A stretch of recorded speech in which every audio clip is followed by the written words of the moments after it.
ఎక్కడ మీది? మహబూబాబాద్ జిల్లా. ఎలా ఉంది కాంగ్రెస్ ప్రభుత్వం మీ మహబూబాబాద్ నియోజకవర్గంలో? ఏం బాగలేదు బ్రదర్. మన కేసీఆర్ సార్ ఉన్నప్పుడు కొద్దిగా బాగుండేది, ఇప్పుడు ఏం బాగలేదు. ప్రజాపాలన పెట్టిండు, 7 గంటలు చెప్పిండు, అంతా ఏం బాగలేదు. మంచిగా 6 గ్యారెంటీలు ఇస్తున్నా, ఇంద్రమ్మ ఇల్లులు ఇస్తున్నా, సన్న బియ్యం ఇస్తున్నా అని చెప్తుండే కదా రేవంత్ రెడ్డి. చెప్పిండు కానీ బ్రదర్ కొన్నింటికి రిజల్ట్ ఉంది బ్రదర్, కొన్నింటికి లేదు. ఎలా ఉంది మీ వ్యవసాయం? ఉంది ఇక్కడ ఉన్నది బ్రదర్. వడ్లు ఇట్లా పోయినాయి కానీ ఇంకా అమ్ముడు పోలే బ్రదర్. మార్కెట్కి ఉన్నాయి కానీ 7 నుంచి 4 రోజులు అయింది బ్రదర్. అమ్ముడు లేదు, ఏం లేదు. మన కేసీఆర్ సార్ ఉన్నప్పుడు అమ్ముడు పోయేది, డబ్బులు వచ్చేది, బాగుండేది. ఇప్పుడు వర్షం వచ్చడం వల్ల అంతా లాస్ అయిపోయింది వడ్లు అంతా. మీ ఎమ్మెల్యే ఎవరు ఇక్కడ? మురళీ నాయక్ సార్. ఎట్లా ఉంది ఆయన పనితీరు? పనితీరు అంతా నాకు ఏమేం చూడలేదు సార్. నేను ఇప్పుడు లేదు బయట రిజల్ట్. గతంలో మీ ఎమ్మెల్యే ఎవరు? శంకర్ నాయక్ సార్. ఆయన ఎట్లా ఉండే పనితీరు? పులి, సింహం, దూకుడు మంచిగా చేసిండు పనులు. సూపర్, నెంబర్ 1 చేసిండు పనులు. రిజల్ట్ వచ్చింది కానీ బాగానే చేసిండు పని శంకర్ నాయక్ సార్. మళ్ళీ శంకర్ నాయక్ సార్ టికెట్ రావాలని నేను అనుకుంటున్నా. రావాలి టికెట్ మెహబాద్ కింద.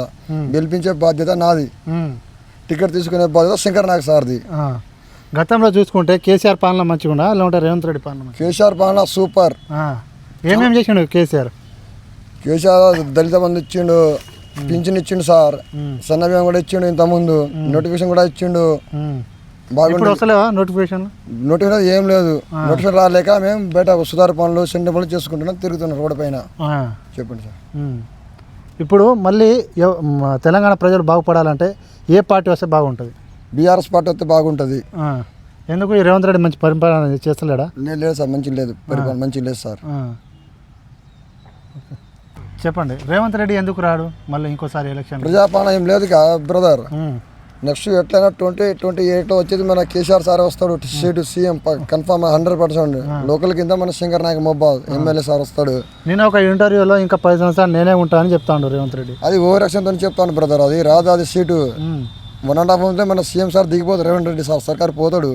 నెక్స్ట్ మన కేసీఆర్ సార్ వస్తాడు ఆ సీటు పైన, నేను గ్యారంటీ చెప్తాను. రేవంత్ రెడ్డి కూడా ఏమంటాడు అంటే బీఆర్ఎస్ పార్టీ తొక్కేసిన, నేను ఇంకా తొక్కుంటా, మళ్ళీ నేనే వస్తానని చెప్తుండు. 6-7 కానీ పాస్ చేయలేకపోతే అట్లా మాట్లాడతాను రేవంత్ రెడ్డి సార్. కానీ రాడు సార్, సీటు రాదు.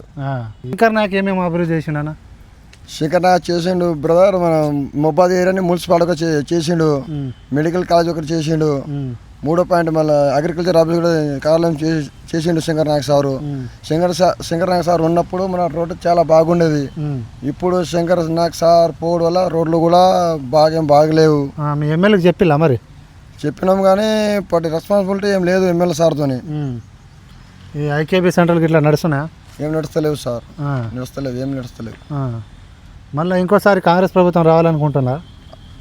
రాదు, అది అంతా ఓవర్ యాక్షన్తో మాట్లాడతాం కానీ సార్ డోల్లే కాంగ్రెస్ ప్రభుత్వం, మళ్ళీ డోల్లే. ఇప్పుడు పోతే మళ్ళీ జీవితంలో రాదు, అసలే రాదు. వచ్చేది నెక్స్ట్ బీఆర్ఎస్ రిట్రీస్మెంట్ ఛాలెంజ్ 2028 అప్కమింగ్. ఇంకోసారి నేనే వస్తానని చెప్తున్నారు రేవంత్ రెడ్డి. రాదు, డోల్లా. కేసీఆర్ చేసిన పథకాలు ఏమైనా గుర్తున్నాయి మీకు? గుర్తున్నాయి, చెప్పండి. కళ్యాణ లక్ష్మీపథకం 1, కేసీఆర్ కిట్ 2, ఫ్రీ అంబులెన్స్ 3. ఇంకా చెప్పండి పథకాలు.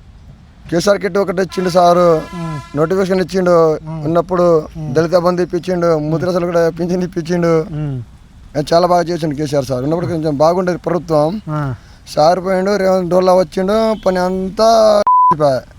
రేవంత్ రెడ్డి కూడా చేస్తుండే 6 గ్యారెంటీలు మంచిగా. ఇంద్రమ్మ ఇల్లు ఇస్తుండు, సన్న బియ్యం ఇస్తుండు, ఫ్రీ కరెంట్ ఇస్తుండు, 500 గ్యాస్ కూడా ఇస్తుండు. అంతా ఇంకేం కావాలి మీకు? అంతా ఫేక్, ఒక్కటి లేదు రిజల్ట్ ఇక్కడ మన దగ్గర లోకల్. ఒక్క రిజల్ట్ లేదు, మొత్తం ఫేక్. డోల్లా అయిపోయింది మొత్తం వ్యవహారం అంతా.